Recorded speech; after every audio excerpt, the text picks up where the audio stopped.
চিত্তরঞ্জন দাসের ১০০তম প্রয়াণ দিবস, তাকে শ্রদ্ধা জানানো।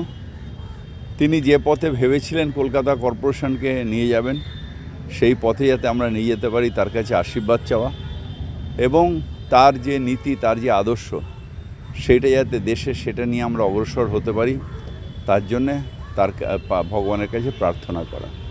আসলে যখন রাজনৈতিকভাবে কেউ দেউলিয়া হয়ে যায় না, তখন কি করে কেউ বোঝে না।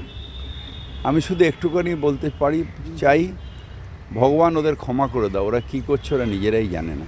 প্রয়াণ দিবস আমরা কলকাতার প্রাক্তন মেয়র এবং ভারতবর্ষের স্বাধীনতা সংগ্রামের অন্যতম নেতা, এবং আজকে তার যে দান আমরা কলকাতার মানুষ পেয়েছি, তার জন্য আমরা সকলেই কৃতজ্ঞ। শতবর্ষের এই প্রয়াণ দিবসেও আমরা দেশবন্ধুর তার ইতিহাস, তার যা কাজ, সেগুলোকে স্মরণ করি, এবং তার দেখানো পথে যদি আমরা হাঁটতে পারি, তাহলে আমরা অনেকটা এগিয়ে যেতে পারবো বলে